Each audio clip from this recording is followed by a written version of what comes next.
મહત્વપૂર્ણ સમાચાર પ્રાપ્ત થઈ રહ્યા છે। સરદાર સરોવરની સપાટીમાં સતત વધારો નોંધાયો છે। ડેમની સપાટી 133.2 મીટરે પહોંચી।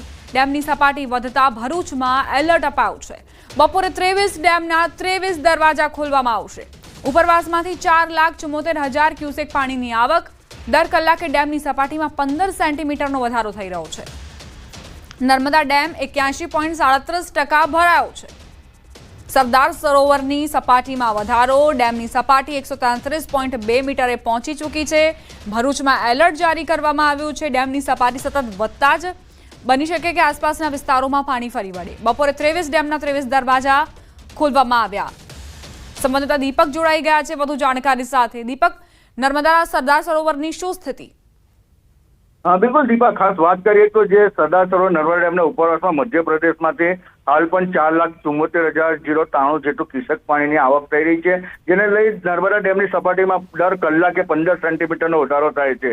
હાલ વાત કરીએ તો નર્મદા ડેમ 133.02 મીટરે પહોંચ્યો છે, એટલે દર કલાકે 15 સેન્ટીમીટરનો વધારો થતા નર્મદા ડેમની સપાટી જેની મહત્તમ સપાટી તરફ વધી રહી છે અને હાલ મહત્તમ સપાટીની તરફ વધી રહી છે, એટલે તંત્ર દ્વારા એક નિર્ણય લેવાયો છે કે બપોરે 3 કલાકે 23 દરવાજા ખોલવામાં આવશે અને જેમાંથી 4,36,000 જેટલું પાણી ક્યુસેક જેટલું 4,36,000 ક્યુસેક જેટલું પાણી નર્મદા નદીમાં છોડવામાં આવશે અને આ છોડાતા ભરૂચ, નર્મદા અને વડોદરાના 27 ગામોને અસર કરશે। ત્યારે ખાસ વાત જે ભરૂચ ખાતે જે નર્મદા જે દરિયાને મળે છે, જ્યાં ભરૂચમાં હાલ 12 કલાક બાદ એલર્ટ કરવામાં આવશે। ભરૂચના નીચાણવાળા વિસ્તારોને ખાલી પણ કરવાની તજવીજ હાથ ધરવામાં આવશે। એટલે કહી શકાય કે જે નર્મદા ડેમમાંથી ઉત્તરોત્તર ડેમની સપાટી વધી રહી છે, જેને લઈ હાલ એક મોટા સમાચાર છે કે જે 23 દરવાજા ખોલાતા ભરૂચ એલર્ટ મોડ પર મુકાશે। જે દીપા, આભાર દીપક જાણકારી આપવા માટે।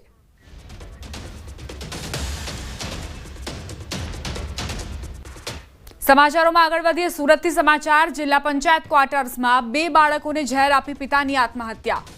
આ કેસમાં ખુલાસો થયો છે। પત્નીના અફેરથી ત્રાસીને પતિએ કૃત્ય કર્યું હોવાનું બહાર આવ્યું। પોલીસને મોબાઈલમાં ચેટ અને વિડીયો મળી આવ્યા, સાથે એક સુસાઇડ નોટ પણ મળી આવી। પત્નીના અફેરથી પતિ કંટાળી ગયો હતો। અનેકવાર પત્નીને સમજાવાઈ છતાં પણ કોઈ જ રસ્તો ન નીકળતા આખરે પગલું ભર્યું। મોબાઈલની ચેટના આધારે પોલીસે ગુનો દાખલ કરી શકે છે।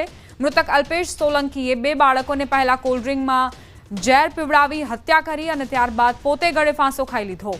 પતિ પત્ની બંને પાંડેસરા પોલીસ લાઇનમાં રહેતા હતા, ત્યારે એકબીજા સાથે આંખ મળી હતી। બંનેના 10 વર્ષ પહેલા પ્રેમ લગ્ન થયા હતા।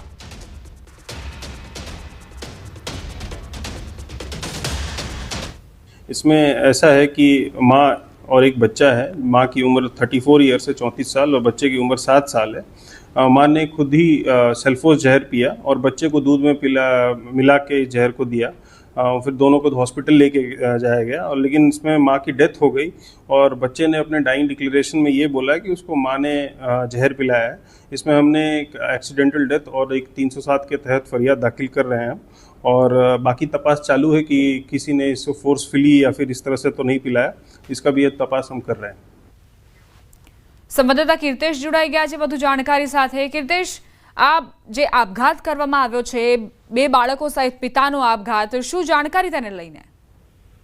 બિલકુલ, ગઈકાલે મોડી સાંજે સુરતના અઠવાડિયા વિસ્તાર પર જિલ્લા પંચાયત ક્વાર્ટર્સમાં એક વ્યક્તિએ પોતાના 2 બાળકોને ઝેરી દવાથી તેમની હત્યા કર્યા બાદ પોતે પણ ગળે ફાંસો ખાઈ આપઘાત કરી લીધો હતો। સમગ્ર ઘટનાની જાણ થતા પોલીસ ઘટના સ્થળે દોડી જઈ આ મામલે તપાસ શરૂ કરી હતી। ત્યારે પોલીસને જાણકારી મળી હતી કે મરનાર યુવક છે તે શિક્ષક તરીકે ખાનગી સ્કૂલમાં કામ કરતો હતો અને તેની પત્નીના અફેરની વાત સામે આવી છે। તેના અફેરથી કંટાળી તેને આ પગલું ભર્યું છે, કારણ કે પત્નીને તેના અફેર વિશે ઘણી વખત સમજાવવા છતાં પણ તે જે અફેર અન્ય યુવક સાથે હતી તે છોડવા તૈયાર નથી, જેનાથી કંટાળીને આ વ્યક્તિએ આપઘાત કર્યો છે। જોકે મોબાઈલ ચેટ અને જે પ્રકારની મેસેજો મળી આવ્યા છે, એક સુસાઇડ નોટ પણ મળી આવી છે।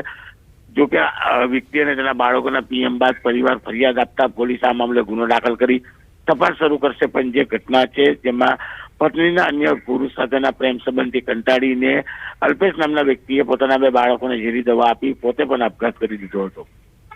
આભાર કીર્તેશ જાણકારી આપવા માટે।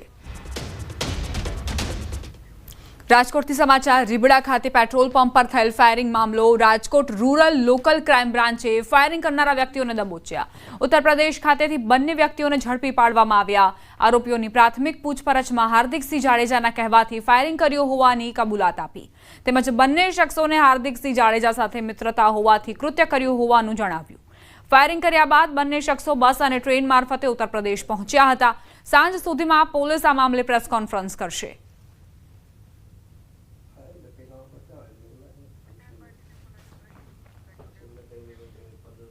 સમાચાર અમદાવાદથી બાળ તસ્કરીના રેકેટનો ખુલાસો થયો છે. અમદાવાદ ગ્રામ્ય પોલીસને મોટી સફળતા મળી.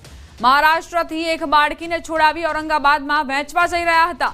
આરોપી દેશભરમાંથી બાળ તસ્કરીના રેકેટનો પર્દાફાશ થઈ શકે છે. ગુજરાત અને મહારાષ્ટ્રના આરોપી સકંજામાં 2 મહિલા 2 પુરુષની ધરપકડ કરાઈ. ગુજરાતના 3 આરોપીઓની ધરપકડ કરાઈ છે. બાળકીને દક્ષિણ ભારતમાં વહેંચવાના હતા. મોટા માથા રેકેટમાં સામેલ હોવાની પણ શક્યતા છે. સંવાદદાતા નવીન જોડાઈ ગયા છે વધુ જાણકારી સાથે. નવીન, કેટલા આરોપીઓ સકંજામાં? દીપા, અત્યાર સુધીમાં 4 આરોપીઓ આવી ગયા છે, જેમાં 2 મહિલા અને 2 પુરુષ સામેલ છે. જેમાં 3 ગુજરાતના છે, જે લોકોએ આ બાળકીને લઈને જે મહારાષ્ટ્રમાં ગયા હતા અને ત્યાં 1.5 લાખ રૂપિયામાં બાળકીનું સોદો કરવાના હતા. જોકે પોલીસે જે છે તે મહારાષ્ટ્રના એજન્ટને બી પકડી પાડ્યો છે અને તેને ગુજરાત લાવવાની કામગીરી પણ કરવામાં આવી રહી છે. મહત્વનું છે કે આ રેકેટ અહીંયા નથી થમતું, કારણ કે આ રેકેટ આખું દક્ષિણ ભારત સુધી છે અને જે સૂત્રો દ્વારા માહિતી મળી રહી છે કે આ રેકેટમાં ક્યાંક ને ક્યાંક મોટા માથાઓ સામેલ છે અને 32 થી 40 લાખમાં બાળકીનું સોદું થવાનું હતું. એટલે કહી શકાય કે બહુ મોટા માથાઓ પણ આમાં સામેલ છે. સારા નામચીન લોકો પણ સામેલ હોઈ શકે છે, પરંતુ અત્યારે કેટલીક માહિતીઓ જાહેર ના કરી શકાય, કારણ કે ઇન્વેસ્ટિગેશનનો ભાગ છે. પરંતુ એક મોટી રેકેટનો પર્દાફાશ જે છે તે અમદાવાદ ગ્રામ્ય પોલીસે કર્યો છે અને જેમાં દેશભરના અનેક બાળકોના અપહરણનો મામલો પણ સામે આવી શકે છે. નવીન, જે રીતે આપણે જાણકારી આપી કે દક્ષિણ ભારતમાં આ જે બાળકી છે તેને લઈ જઈને વહેંચવાની ફિરાકમાં હતા આરોપીઓ, તો બની શકે કે આખા દેશમાં આ જ પ્રકારે બાળકોનું અપહરણ કરીને ત્યારબાદ તેને વહેંચવાનું કારસ્તાન ચાલતું હોય? બિલકુલ, પ્રાથમિક દ્રષ્ટિએ જ લાગી રહ્યું છે. પ્રાથમિક પૂછપરછમાં એ સામે આવી રહ્યું છે, પરંતુ મેં કીધું એ પ્રમાણે કે કેટલીક માહિતી આપણે જાહેર ના કરી શકીએ. પરંતુ હું મારા દર્શકોને કહેવા માંગીશ કે આ બાળકીનો અપહરણનો મામલો માત્ર ગુજરાત પૂરતું નથી. દેશભરના અલગ અલગ રાજ્યોમાંથી પણ બાળકીઓ અને બાળકનું અપહરણ થઈને અને આ જે ગેંગ છે તે મોટા રૂપિયામાં સોદો કરતો હોવાની સામે આવી રહ્યું છે. જે કે કહી શકાય કે દક્ષિણ ભારતમાં આખું ગેંગ છે અને જેમાં તે લોકો છેલ્લે આ બાળકનો સોદો 30 થી 35-40 લાખ સુધી લેતા હોવાની વાત સામે આવી રહી છે. એટલે કહી શકાય કે દેશના અલગ અલગ રાજ્યો, અલગ અલગ જિલ્લાઓમાંથી બાળક આવતું હોય એ પ્રકારની હાલ પ્રાથમિક માહિતી સામે આવી રહી છે.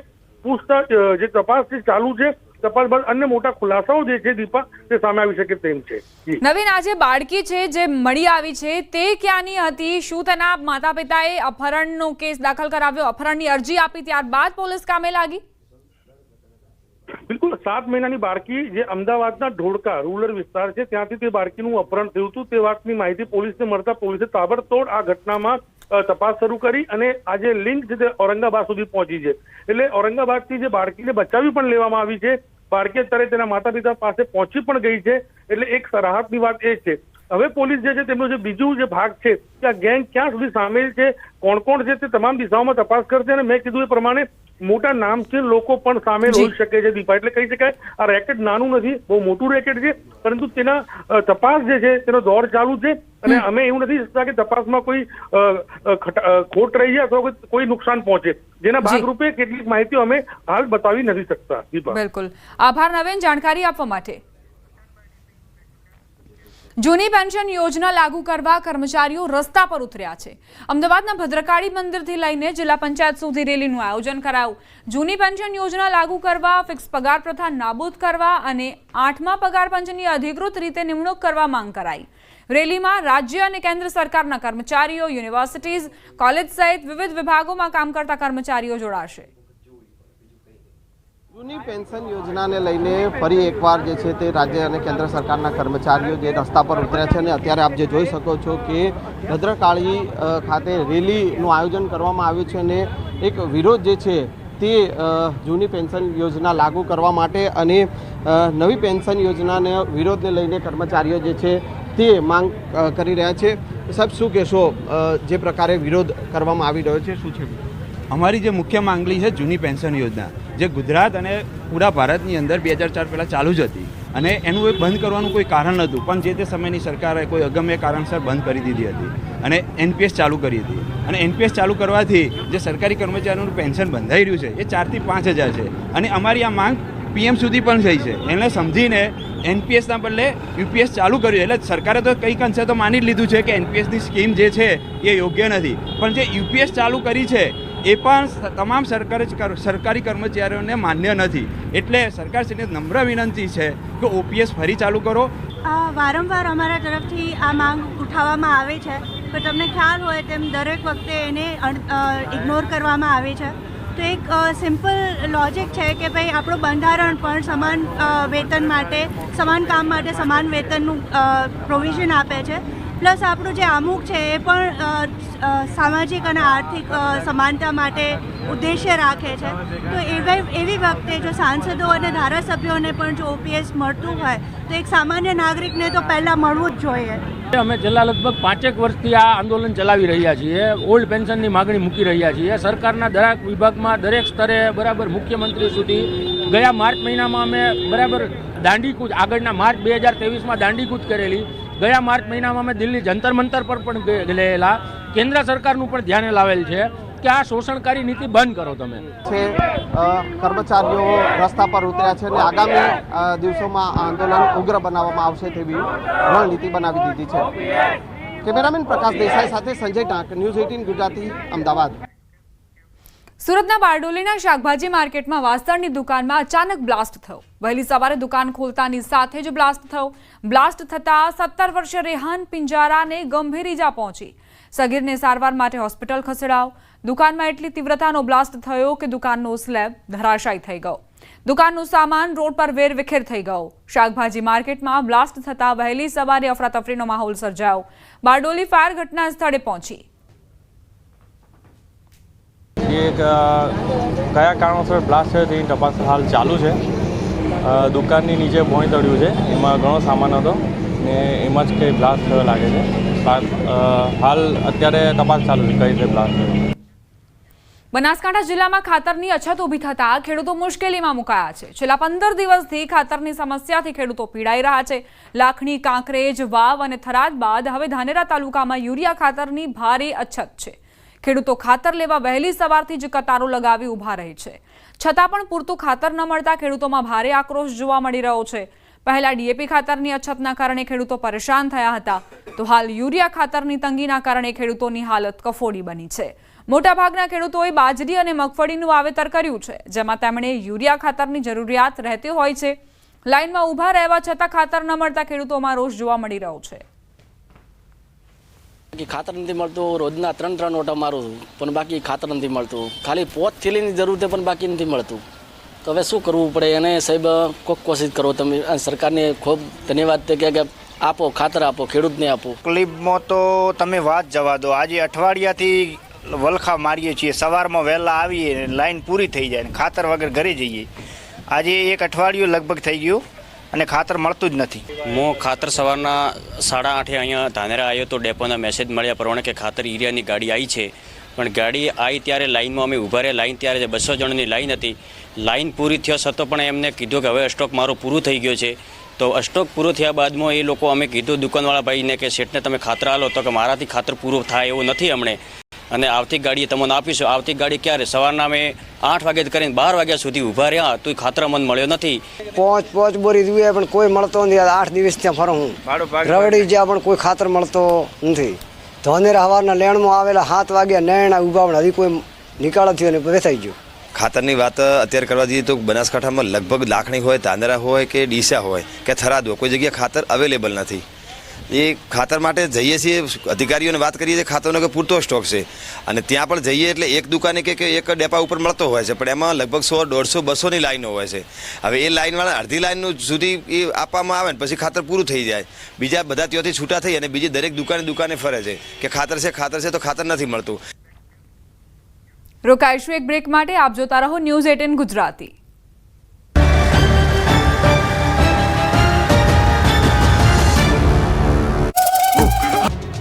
રાજકોટ જિલ્લાના ધોરાજી તાલુકાના પાટણ વાવમાં અજ્ઞાત જીવજંતુનો આતંક વધ્યો છે. પાટણ વાવ ગામે અજ્ઞાત ઝેરીલી જંતુ 5 વ્યક્તિને કરડી જતા ગામમાં દહેશત ફેલાઈ છે. છેલ્લા 6 મહિનામાં 5 વ્યક્તિને ઝેરી જીવાત કરડી હતી અને અઠવાડિયામાં 2 લોકોને જીવાત કરડી છે, જેમને રાજકોટ સારવાર માટે ખસેડવામાં આવ્યા છે, જેમાંથી એક પ્રૌઢનું મોત થયું છે. આ અંગેની જાણ થતાં આરોગ્ય વિભાગ દોડતું થયું. 2 દિવસથી તાલુકા હેલ્થ ઓફિસરની ટીમ, વન વિભાગની ટીમે ગામમાં ધામા નાખ્યા છે. સર્વે કરવામાં આવી રહ્યો છે. ચાના રસિયાઓ બહારની ચા પીતા હોય તો ચેતી જજો, કેમ કે બજારમાં નકલી વસ્તુઓની ભરમાર વચ્ચે હવે બજારમાં આવી ગઈ છે નકલી ચા. જૂનાગઢ શહેરમાંથી નકલી ચાનો જથ્થો પકડાયો છે. પોલીસે જૂનાગઢ શહેરના સુખનાથ ચોક વિસ્તારમાં આવેલા જય આપાગીગા પ્રોવિઝન સ્ટોરમાં દરોડા પાડ્યા. તપાસ દરમિયાન પોલીસને 417 કિલોગ્રામ નકલી ચાનો જથ્થો મળી આવ્યો, જેમાં જાણીતી ચા કંપનીના લોગો અને પેકેજિંગની નકલ કરીને ગ્રાહકોને ગેરમાર્ગે દોરવાનો પ્રયાસ કરવામાં આવ્યો હતો. આ નકલી ચા બજારમાં વેચાણ માટે તૈયાર કરવામાં આવી હતી, જેનાથી ગ્રાહકોના આરોગ્યને ગંભીર નુકસાન થઈ શકે તેવી શક્યતા છે. પોલીસે આ કેસમાં દીપક લાલવાણીની અટકાયત કરી છે. 1672 પેકેટ નકલી ચાના જપ્ત કર્યા છે. જપ્ત કરાયેલો મુદ્દામાલ ₹2,50,000ની કિંમતનો છે. આ અંગે વાઘ બકરી ચા દ્વારા ફરિયાદ કરવામાં આવી હતી, જેના આધારે પોલીસે કામગીરી કરી. રાજકોટ શહેરમાં શ્રાવણ માસ દરમિયાન ઉપવાસ કરનાર લોકો બહારની ફરાળી વાનગી ન આરોગતા, નહીં તો તમારો ઉપવાસ તૂટી જશે, કેમ કે લોકોની આસ્થા સાથે ચેડા કરનારાઓ ફૂટી નીકળ્યા છે. મહાનગરપાલિકાના આરોગ્ય વિભાગ દ્વારા ગાંધીગ્રામ વિસ્તારમાં આવેલા ફરાળી પેટીસના ઉત્પાદક ઠક્કર ગૃહ ઉદ્યોગ પર દરોડા પાડ્યા હતા, જેમાં પ્રાથમિક તપાસ દરમિયાન જ પેટીસ બનાવવા દાજ્યા તેલનો ઉપયોગ થતો હોવાનું સામે આવ્યું છે. બટેટાનો માવો, મસાલો અને પેટીસ તળવા ઉપયોગમાં લેવાતું તેલ સહિતનું બગડેલું જોવા મળ્યું હતું, તો પેટીસ સહિતના નમૂના પરીક્ષણ અર્થે લેબોરેટરી ખાતે મોકલવામાં આવ્યા છે. બીજી તરફ આરોગ્ય વિભાગ દ્વારા અખાદ્ય તેલનો સ્થળ પર નાશ કરાયો, નોટિસ ફટકારવામાં આવી. રાજકોટના રેસકોર્સ મેદાનમાં આગામી તારીખ 14 થી 18 ઓગસ્ટ દરમિયાન જન્માષ્ટમીનો લોકમેળો યોજાવાનો છે, જેમાં સૌરાષ્ટ્રમાંથી અંદાજે 15 લાખથી વધુની જનમેદની મેળો માણવા માટે ઉમટી પડશે. હાલ 234માંથી 143 જેટલા સ્ટોલ અને પ્લોટ ખાલી રહી ગયા છે. સ્ટોલ કે પ્લોટ ખાલી રહેશે તો તે જગ્યા અલગ અલગ પ્રકારની સાંસ્કૃતિક પ્રવૃત્તિઓ અને મ્યુઝિકલ ઇવેન્ટ થકી લોકોનું ધ્યાન આકર્ષિત કરવામાં આવશે, જેમાં અઘોરી ગ્રુપ, અનિરુદ્ધ આહિર, રાજુ જાદવ, રાજ ગઢવી અને અલ્પાબેન પટેલના કાર્યક્રમો યોજાશે. અત્યાર સુધીમાં લોકમેળામાં સ્ટોલ અને પ્લોટના વેચાણ થકી વહીવટીતંત્રને ₹1.80 કરોડની આવક થઈ છે. ગુજરાતમાં પ્રથમ વખત ઇન્કમટેક્સ વિભાગે સબ રજિસ્ટ્રાર કચેરીમાં દરોડા પાડ્યા. 30 લાખથી વધુ કિંમતના વેચાણ દસ્તાવેજની એન્ટ્રી ચકાસવામાં આવી. રાજકોટમાં DH કોલેજના મેદાનમાં આવેલ સબ રજિસ્ટ્રાર કચેરી ઝોન 5માં ઇન્કમટેક્સ વિભાગના અધિકારીની સર્વેની કામગીરી ચાલી. રાજકોટ ઝોન 5માં વર્ષ 2024-25 દરમિયાન થયેલ દસ્તાવેજોની ચકાસણી કરવામાં આવી. પ્રોપર્ટી અંગે પૂરતી વિગતો દર્શાવતો રિપોર્ટ ન કરવામાં આવતો હોવાની ફરિયાદ મળતા આવકવેરા વિભાગના INCIનું સર્ચ ઓપરેશન સબ રજિસ્ટ્રાર કચેરી ખાતે કરાયું. ઇન્કમટેક્સ વિભાગે 30 લાખથી વધુ કિંમતના વેચાણ દસ્તાવેજોની એન્ટ્રી ચકાસ્યા. અમદાવાદ, ગાંધીનગરથી ઇન્કમટેક્સ વિભાગના અધિકારીઓની ટીમ ધામા નાખી સાંજથી સર્વે કામગીરી શરૂ કરી દીધી હતી. મોડી રાત્રિ સુધી તપાસ ચાલી હતી. આવનાર દિવસોમાં અન્ય ઝોનલ કચેરીઓમાં પણ તપાસ હાથ ધરાઈ શકે છે. આ કાર્યવાહીથી શહેરની બિલ્ડર લોબીમાં ભારે ફફડાટ ફેલાયો છે.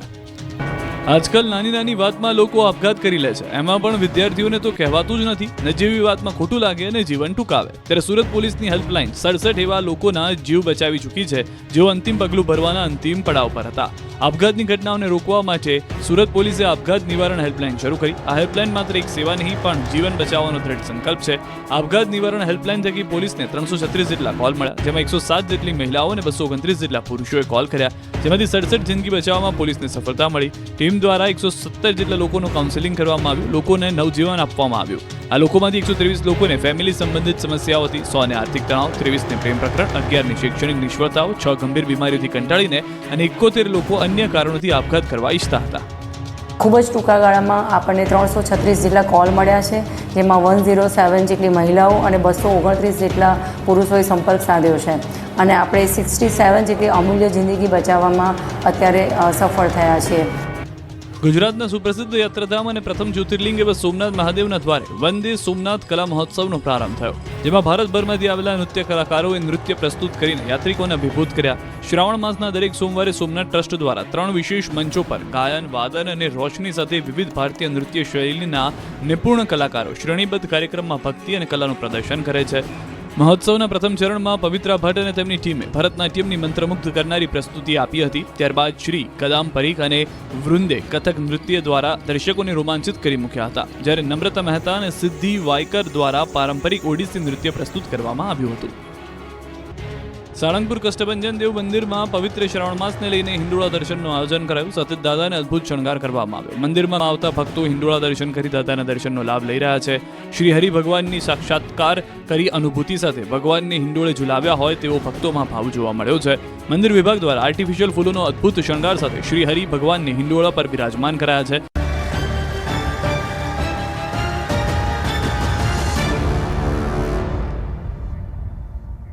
Welcome back. એએમસી જાણે બાઉન્સરોના હવાલે હોય તેવો ઘાટ સર્જાયો છે.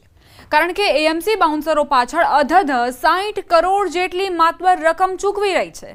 આ સમગ્ર મામલે વિપક્ષ કોંગ્રેસે ભાજપ પર આકરા શાબ્દિક પ્રહાર કરતા કહ્યું હતું કે લોકોની સુવિધા માટે બેસતા અધિકારીઓ વટ પાડવા બાઉન્સરો રાખે છે. સુરત કોર્પોરેશન દ્વારા કરાયેલી છેતરપિંડીની પોલીસ ફરિયાદ બાદ પણ અમદાવાદમાં શક્તિ એજન્સીને કામ સોંપવામાં આવ્યું છે. એએમસી દ્વારા અલગ અલગ 6 એજન્સીઓ પાસેથી 2400થી વધુ સુરક્ષાકર્મી રાખશે. તો સામે શાસક પક્ષે જણાવ્યું કે જે કોઈ એજન્સી વિવાદિત હશે તેની સામે તપાસ કરી કામ નહીં સોંપવામાં આવે. लेकिन फिर भी अहमदाबाद म्युनिसिपल कॉरपोरेशन बाउंसर प्रथा बंद करने का नाम नहीं लेता. 60 करोड़ का कार्य स्टैंडिंग कमेटी में लाया गया है और ये फिर से उन बाउंसरों की कंपनी को दिया जा रहा है जो अहमदाबाद शहर की जनता कॉरपोरेशन में आकर अपनी कंप्लेन करती है. उसको धक्के मारने का कार्य यदि ये बाउंसर करते हो तो ये बाउंसर प्रथा कांग्रेस पार्टी ने सदन में भी कहा था उसे दूर करना चाहिए और यदि ये एजेंडा पास करने में आता है तो कांग्रेस पार्टी बाउंसर प्रथा के विरुद्ध सख्त आंदोलन करने वाली है. બાઉન્સરોનો ઉપયોગ સીએનસીડી વિભાગ જ્યારે આપણે વાત કરીએ કે ગાયો પકડવા માટે જતી હોય અને પાર્કિંગ એન્ક્રોચમેન્ટ માટે જતી હોય ત્યારે આ બાઉન્સરોનો ઉપયોગ કરવામાં આવતો હોય છે કે જ્યાં આગળ ઘર્ષણની સમસ્યાઓ રહેલી હોય છે ત્યાં આગળ આ ગનમેન અને બાઉન્સરનો ઉપયોગ કરવામાં આવે છે. મહાનગરપાલિકા દ્વારા જે આજે સિક્યોરિટીનું કામ છે 3 વર્ષ માટેનું એને મંજૂર કરવામાં આવ્યું છે. જો પણ કોઈ વિવાદગ્રસ્ત કંપની હશે તો તેના પર ચોક્કસ કાર્યવાહી કરવામાં આવશે. એ મેટર સબ જ્યુડિસ છે અને હજી એનું ફાઇનલ આઉટકમ આવ્યું નથી. જ્યાં એના દોષો સાબિત થશે તો આપણે તાત્કાલિક એના પર કાર્યવાહી કરવાની થાય, પણ હજી સુધી એ વસ્તુ સાબિત નથી થઈ. ત્યાં સુધી આપણે આગળની પ્રોસેસ ચાલુ રાખી છે. આપણી પાસે પેલામાં સત્તા હોય જ છે કે જ્યારે પણ આપણને લાગે કે આ ખોટી વસ્તુ છે તો તાત્કાલિક એને રિમૂવ કરી શકીએ છીએ કોઈ પણ પાર્ટીઓ. સુરત મહાનગરપાલિકા દ્વારા પ્રથમ વખત એપ્લિકેશનથી હેલ્થ સર્વેની કામગીરી શરૂ કરાઈ છે, જેમાં પાલિકા દ્વારા ઘરની બહાર QR કોડ લગાવવામાં આવ્યો છે, જેના આધારે પરિવારના તમામ સભ્યોની મેડિકલ વિગતો અપડેટ કરાશે. QR કોડથી ઇન્ટ્રા ડોમેસ્ટિક અને VBDCને લઈ કામગીરી પણ ઝડપથી થઈ શકે છે. દર્દીને ઝડપથી ટ્રેસ કરી રેપિડ રિસ્પોન્સ ટીમ દ્વારા સારવારની કામગીરી કરાશે. સાથે મચ્છરનો ઉપદ્રવ હોય તો દવાનો છંટકાવ પણ કરાશે. આરોગ્ય કર્મચારી જે તે વિસ્તારની મુલાકાત લે છે તો જે તે ઘરમાં કોઈને બીમારીના કે તાવના લક્ષણો હોય તો આપણે તાત્કાલિક એની ઓળખ કરી શકીએ છીએ. મચ્છરજન્ય પરિસ્થિતિનું નિર્માણ થયેલું હોય તો એ પણ એમાં એન્ટ્રી હોય છે, જેથી અલગ અલગ મોનિટરિંગ કક્ષાએ એનું મોનિટરિંગ ઇઝી થઈ જાય છે. બુલેટિનમાં અત્યારે બસ આટલું જ. જતા જતા નજર કરીએ ટોપ 3 ન્યૂઝ પર. નર્મદા ડેમના 15 ગેટ ખોલી છોડાઈ રહ્યું છે પાણી. ઓગસ્ટમાં ભારે વરસાદની અંબાલાલની આગાહી. પંચમહાલમાં તાલિબાની સજા મામલે 10ની અટકાયત.